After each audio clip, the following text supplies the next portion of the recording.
Morning students. आज हम जो टॉपिक पढ़ने जा रहे हैं टॉपिक का नाम है सिंगल फेज ट्रांसफार्मर के लॉसेस। दो टाइप के लॉसेस होते हैं ट्रांसफार्मर के। What is transformer? ट्रांसफार्मर क्या करता है?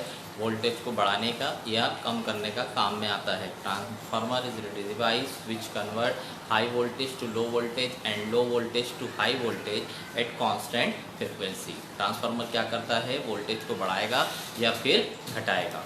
अब ट्रांसफार्मर के अंदर दो टाइप के लॉसेस होते हैं।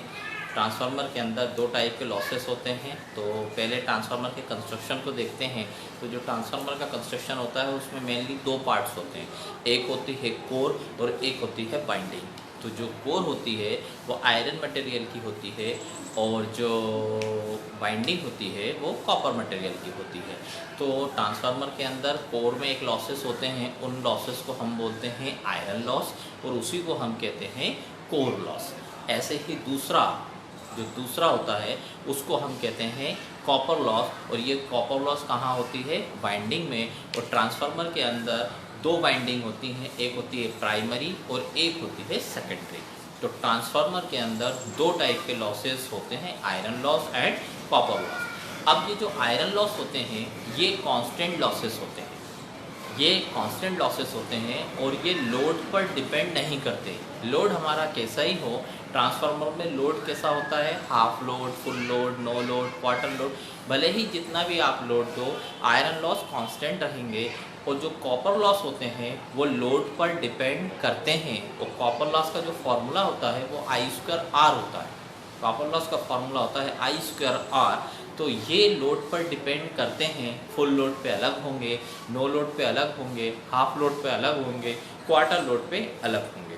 तो कॉपर लॉस जो होते हैं वो प्राइमरी वाइंडिंग में भी होते और सेकेंडरी वाइंडिंग में भी होते हैं। ऐसे ही आयरन लॉस जो होते हैं वो कोर के अंदर होते हैं।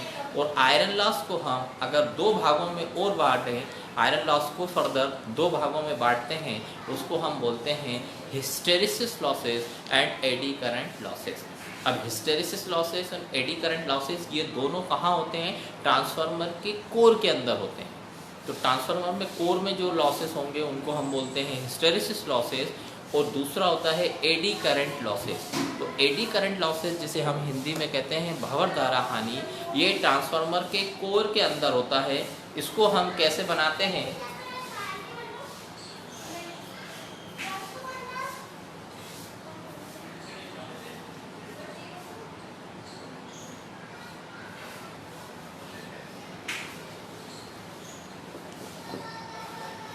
कोर के अंदर जो ट्रांसफार्मर के अंदर वाइंडिंग में लॉसेस होते हैं eddy current losses. Eddy current losses की अगर हम बात करें तो एडी करंट लॉसेस की अगर हम बात करते हैं तो ये कोर में होते हैं। कैसे जनरेट होते हैं? देखिए, ये है एक ट्रांसफार्मर की कोर, इसके ऊपर हमने दूसरी कोर रखी, ठीक है। ये दोनों कोरों को ऐसे जमा कर अपन कोर बनाते हैं पूरी ट्रांसफार्मर की। एक स्ट्रिप होती है, ये जनरली ये एक स्ट्रिप है। एक स्ट्रिप एक पत्ती के ऊपर दूसरी पत्ती, फिर तीसरी, फिर चौथी, ऐसे हम ट्रांसफार्मर की कोर बनाते हैं। तो कभी कभार क्या होता है, जो ट्रांसफार्मर है उसकी कोर के बीच में, दोनों कोरों के बीच में गैप रह जाता है। ये मैं एडी करंट लॉसेस की बात कर रहा हूँ। एडी करंट लॉसेस कैसे जनरेट होते हैं? तो दो कोरों के बीच में अगर स्ट्रिप में गैप रह जाए, ये गैप रह जाए, तो इस गैप के कारण क्या होता है, फ्लक्स ऐसे फ्लो ना होकर इन दोनों के बीच में फ्लो होता है। जब इन दोनों के बीच में फ्लक्स फ्लो होता है तो यहाँ पर क्या होता है, इस गैप के अंदर एक स्मॉल EMF इंड्यूस हो जाता है। EMF इंड्यूस होता है, इलेक्ट्रोमोटिव फोर्स EMF इंड्यूस हो जाता है।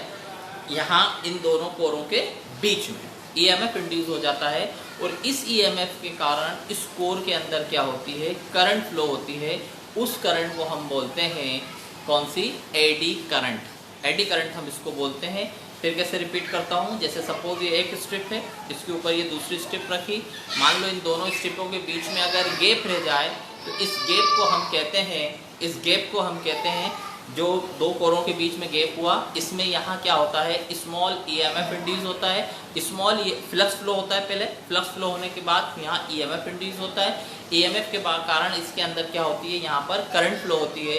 इस करंट को हम कहते हैं एडी करंट। उससे क्या होता है कि जो ट्रांसफार्मर की कोर है ये क्या होती है, गर्म हो जाती है। और इससे जो लॉसेस होते हैं उसको हम बोलते हैं एडी करंट लॉसेस। इन लॉसेस को अगर हमें कम करना है, एडी करंट लॉसेस को, तो कम कैसे करते हैं? दोनों स्ट्रिपों के बीच में गैप को क्या करो, मिनिमम कर दो, कम कर दो। तो हम क्या करते हैं, दोनों स्ट्रिपों के बीच में जो गैप होता है उसको मिनिमम करने का तरीका ये है कि एक स्ट्रिप और दूसरे स्ट्रिप के बीच में हम यहाँ प्रेस मशीन से इसको प्रेस करते हैं ताकि दोनों पत्तियों के बीच में जो गैप है वो कम हो जाए। ठीक है, तो अब हम बात करते हैं स्ट्रक्चर की। तो इसमें स्ट्रक्चर में यहाँ देखिए losses in single phase transformer, दो टाइप के लॉसेस, आयरन लॉस और कॉपर लॉस। जो आयरन लॉस होते हैं ये कांस्टेंट लॉसेस होते हैं, कॉपर लॉस जो होते हैं वो वेरिएबल लॉसेस होते हैं। फिर आयरन लॉस को दो भागों में बांटते हैं, hysteresis losses and eddy current losses. ऐसे ही कॉपर लॉस जो है वो दो भाग होंगे, एक प्राइमरी साइड और एक सेकेंडरी साइड। कॉपर लॉस का फॉर्मूला होता है I²R। तो प्राइमरी के लिए मैंने P यूज किया है, IP² × RP, और यहाँ IS² × RS। तो टोटल कॉपर लॉस में हम प्राइमरी और सेकेंडरी को प्लस करते हैं। अब हम आगे चलते हैं। जो आयरन लॉस PI है वो दो भागों में बांटते हैं, hysteresis losses and eddy current losses. जो हिस्टेरिसिस लॉस है उसका फॉर्मूला होता है HL = बीटा BF Bmax की पावर n। ऐसे ही एडी करंट लॉसेस जो होता है इसका फॉर्मूला होता है EL = KB Bmax² F² T²। तो वन बाय वन बात करता हूँ। HL का मतलब हिस्टेरिसिस लॉस, ईटा जो होता है ये कांस्टेंट होता है, इसकी वैल्यू क्वेश्चन में दी रहेगी। इसके बाद V कहलाता है वॉल्यूम ऑफ द कोर। फिर आता है F कहलाता है फ्रीक्वेंसी, Bmax कहलाता है मैक्सिमम फ्लक्स डेंसिटी, और ये जो n होता है इस n की वैल्यू होती है 1.6 to 2.1। इस n की वैल्यू होती है 1.6 to 2.1। ये डिपेंड करता है कि मटेरियल हमारा कैसा है, कोर किस मटेरियल का है उस पर डिपेंड करेगा ये n। तो n की वैल्यू होती है 1.6 to 2.1, मतलब 1.5 नहीं होगी, 2.2 नहीं होगी, इसकी वैल्यू हमेशा 1.6 से 2.1 के बीच रहेगी। ये n की बात कर रहा हूँ। अब हम एडी करंट लॉसेस पे आते हैं। तो एडी करंट लॉसेस का formula KB Bmax² F² × T, जहाँ K क्या है, कांस्टेंट है, V क्या है, volume of the core, Bmax क्या कहलाता है, मैक्सिमम फ्लक्स डेंसिटी, F कहलाता है फ्रीक्वेंसी, और T कहलाता है thickness of laminated of magnetic frame. जो थिकनेस होती है वो लैमिनेटेड ऑफ मैग्नेटिक फ्रेम होती है। ठीक है, तो ये पूरा स्ट्रक्चर आप लोग बना लीजिए, इसके बाद हम आगे बात करते हैं।